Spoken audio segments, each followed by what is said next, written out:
G'day everyone, my name's Cautious Pancake and here's my second base design for the Glock 9 3x3 challenge. While the first base focused on fighting with the aid of dart traps, today we're pulling a quick 180 and doing no fighting at all. Thanks again to Glock 9 for putting out the challenge, and if you haven't seen his 3x3 base video, please go and have a look after this one. Now I know AFK bases aren't everyone's cup of tea, but this build was more to check that it can be done, rather than any desire to say that it's a base that I think should be used in game. With the limitation of the 3x3 grid, there's not a lot of blocks to work with, so the challenge here is to ensure that the zombies are kept moving and not wanting to hit on anything. Starting off with a quick walkthrough, you can see that the base is sitting on a grid of 9 blocks, one deep into the ground, so that it doesn't get undermined at all. And it's also designed with some extra blocks at the base, around the entrance ramp. This is to force falling zombies to walk around the outside. I tried an initial design where the interior was more open, and it went very badly, as the zombies piled up in the middle, got stuck, and knocked everything down. The ramp block at head height was also reinforced with steel, due to it being the primary target of zombies when they get stuck trying to get onto the ramp, and where normally you'd smooth that out with a ramp corner block or something similar, with the 3x3 limitation you don't have space to do that here. The next consideration, which as you can see from this climb, is that the base is pretty tall, about 65 blocks all up. This is a requirement, as you need it to be tall enough that all 64 zombies can travel up at pretty much the same time, otherwise when the zombies start falling off the top, if there's still a bunch of zombies waiting at the bottom, they will bunch up, get annoyed, and start smashing blocks. Also, if you're running your Horde Night with less than 64 zombies, you can afford to cut some height off the base. The ramp going up the pillar is 49 blocks high, and then it transitions to these smaller blocks, which are the cube 1/8 centered blocks sitting on top of a pillar half-meter plate block. Completely cheesy floating blocks, admittedly, but they get the job done for making zombies fall. However, the idea is to make them fall sometimes, not immediately, as again we want to delay them falling to the ground for as long as possible to keep them on the base so that we don't have to make the base even taller to accommodate more zombies at the bottom. Right at the top, there's a couple of pole plate half blocks, rotated to ensure that all of the zombies that make it this far fall down, and a small base for us to stand in just to protect us from cop spit, with a little bit of an escape hatch in case we need it in the floor. Lastly, there's a couple of iron spikes on the roof, just there for vulture protection. For Horde Night, I'm running max game stage 64 zombies, insane difficulty with night mode run speed. I've also spent none of the skill points, because if I have to do any fighting before Horde Night is over, then it's a fail.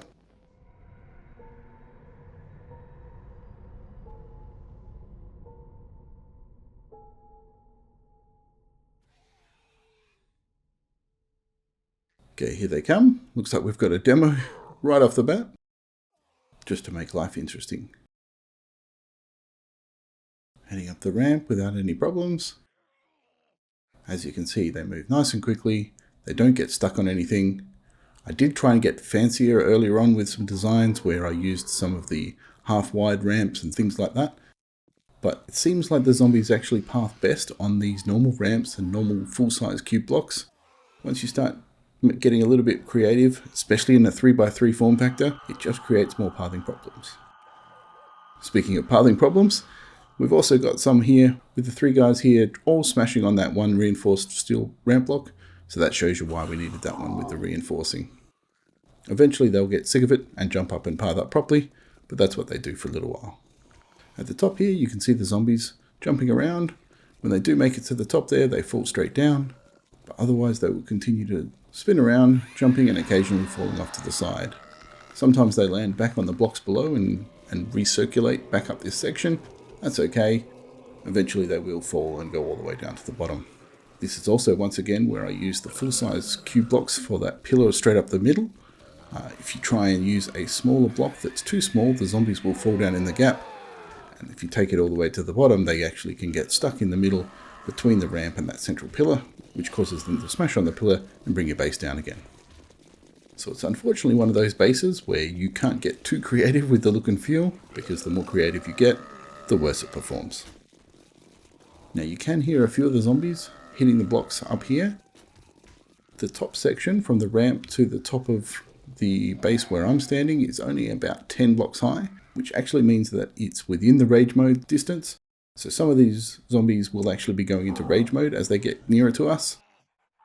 If you really want to completely eliminate that, you need to make that top section more than 12 blocks high. In particular, making the distance where the zombies get to more than 12 blocks away from you. I felt like that added a little bit too much height to this base though, so I've allowed for the zombies to get within range distance and hopefully they just won't do too much damage.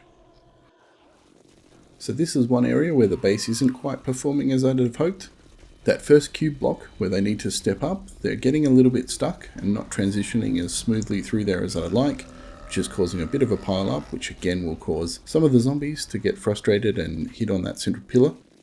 It doesn't look too bad and it looks like it does eventually clear itself off. So it's probably okay, but it's going to be something to keep an eye on. Heading back down the bottom, you can actually see a new bow zombie running in from the right, which just tells us that the zombies are occasionally dying from the fall damage. It's not super high, so they're not taking a huge amount of damage, but enough to actually kill them from time to time. What this means for later on in the base is that we're probably going to have to deal with a few exploding cops, but we'll get to that. Just past midnight now, so 2 hours down, 4 hours to go, and everything is holding up pretty well.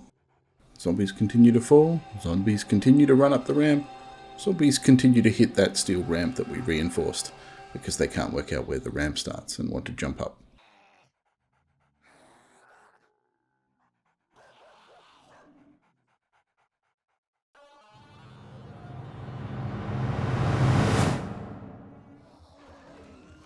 Oh, that sounds like we could have our first cop explosion.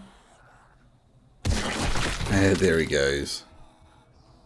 Oh, and it might have also set off another one. Where is he? So that's 2 cops, our first 2 cop explosions. And here's where we begin to learn whether or not building this out of concrete was enough, or whether we should have gone with steel.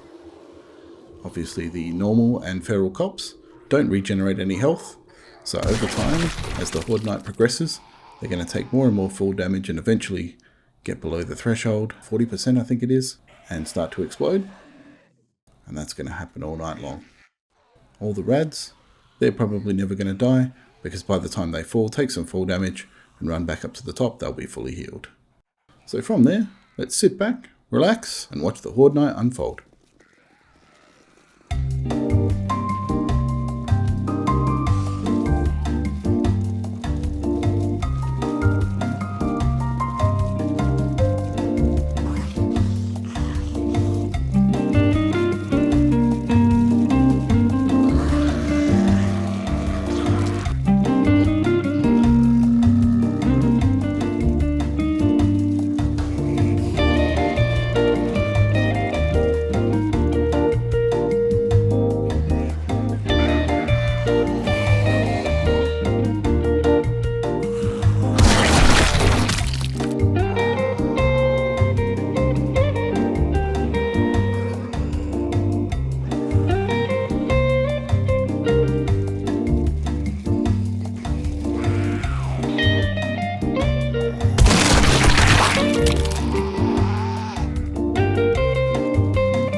And there's morning. We made it.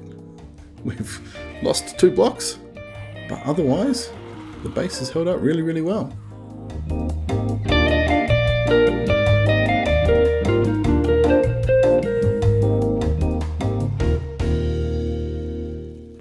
Now the question now is, what do we do to get out? Through our little escape hatch here, if you were all gunned up and wanted to make a go of it, you could definitely shoot the zombies as they come up here. You just have to wait for them to come up, which might take a little while. Eventually I think some of them will also probably despawn. But that's not my preferred way. For this sort of base, it's time for some candy and an escape plan. Pop one of these, grab your trusty bike, say see you later zombies, and quickly jump on and ride away. Or ride circles over the base, just to rub it in the face of the zombies that have been climbing up and down the tower all night. Now if we head back in, let's have a look at how much damage was done. Starting with our steel reinforced block, that definitely would have gone had it been concrete. And a lot of these were quite close to going. Maybe only one of them.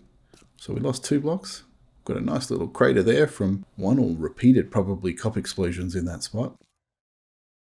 From here, we're looking at 1,000 or so damage for most of these blocks. 500 for here. Again, we would have had cop explosions on this section of the path. And from there, it suddenly stops. Very little damage from there on. Occasional blocks here and there with 500 to 100 damage. Definitely less than 500. And that seems to be the case most of the way up. The corner blocks have a little bit of damage. The pillar has a little bit of damage. But nothing substantial. Nothing that would need it to be steel either.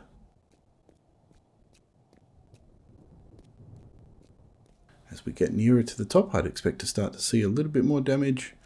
Here we go. Couple of thousand. Just as we start to transition to those cube 1/8 blocks. And that makes sense because that's where the zombies were all banked up. That first big jump they didn't like. And they didn't like this bit either, both on the pillar and the next cube block. But overall, they're still only doing half the damage. These half plates are fine. And that's it, because the zombies didn't make it any higher than that. So there you go, a 3x3 base that you can use to AFK a max game stage horde. I hope you've enjoyed watching. If so, please take a second to hit the like button and give this video a boost. And if you'd like to see more like it, please subscribe and come back for the next one. As always, thanks for watching and happy AFKing.